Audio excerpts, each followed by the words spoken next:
Malam itu, seorang perawat baru bernama Sinta mendapat giliran jaga malam di sebuah rumah sakit tua di pinggiran kota. Rumah sakit itu masih berfungsi, tapi hampir setiap orang yang bekerja di sana tahu ada bagian tertentu yang lebih menyeramkan daripada yang lain. Sinta memang baru seminggu bekerja, jadi dia belum begitu percaya dengan cerita-cerita aneh yang sering dibicarakan para pegawai lama. Namun, satu hal yang paling sering disebut orang adalah tentang lorong di lantai 2. Lorong itu katanya tidak pernah bisa terang. Mau berapa kali lampunya diganti, listriknya dicek, bahkan sampai didatangkan teknisi khusus, hasilnya tetap sama.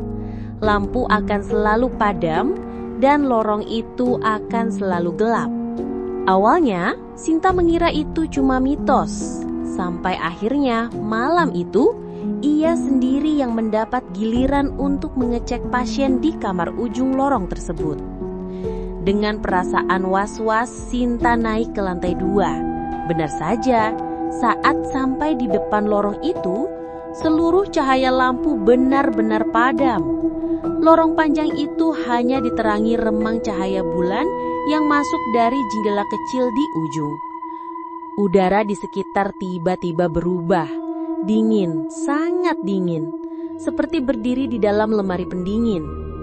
Bersama dengan dingin itu, hidung Sinta menangkap bau aneh, campuran bau obat-obatan dan bau anyir darah yang menusuk. Dengan tangan gemetar, ia menyalakan senter dari ponselnya.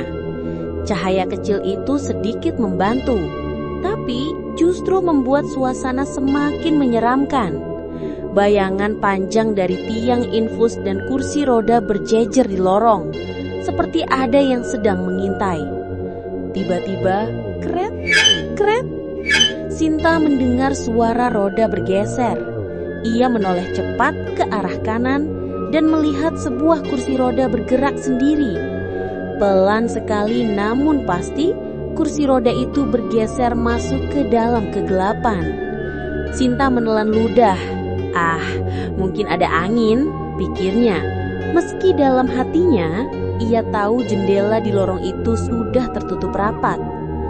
Baru saja ia melangkah lebih jauh, terdengar bisikan lirih, sangat dekat dengan telinganya. Jangan masuk ke sini. Jantung Sinta berdetak begitu keras. Ia menoleh cepat tapi tidak ada siapa-siapa di belakangnya. Hanya lorong gelap yang seolah semakin panjang dan sunyi.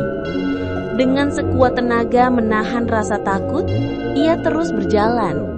Sesampainya di depan kamar pasien yang dimaksud, senter ponselnya menyorot sesuatu. Sebuah bayangan pasien berdiri tepat di depan pintu. Namun ada yang janggal. Bayangan itu tidak punya wajah. Hanya tubuh dengan pakaian pasien rumah sakit, tapi kosong. Tanpa mata, tanpa hidung, tanpa mulut. Pintu kamar tiba-tiba berdecit terbuka sendiri. Sinta memberanikan diri melongok ke dalam. Tapi kamar itu kosong. Kosong. Kecuali dindingnya yang penuh bercak merah, seperti darah yang menetes dan mengering. Sinta mundur beberapa langkah. Ketika ia menoleh ke belakang, matanya membelalak. Lorong yang seharusnya lurus kini berubah. Panjang sekali, jauh lebih panjang dari sebelumnya, dan tidak ada lagi ujungnya. Seolah-olah ia sudah masuk ke dimensi lain. Lampu senter di ponselnya bergetar, lalu mati total. Gelap gulita. Satu-satunya suara yang terdengar hanyalah suara kursi roda. Semakin dekat, semakin dekat. Hingga akhirnya semuanya menjadi hitam.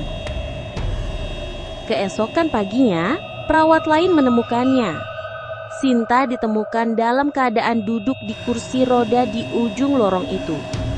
Matanya kosong menatap lurus ke depan, tubuhnya kaku dan sejak hari itu, ia tidak pernah berbicara lagi.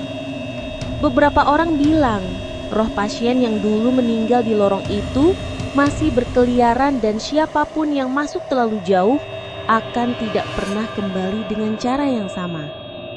Dan sampai sekarang, lorong itu tetap gelap. Tidak ada yang berani melewatinya sendirian.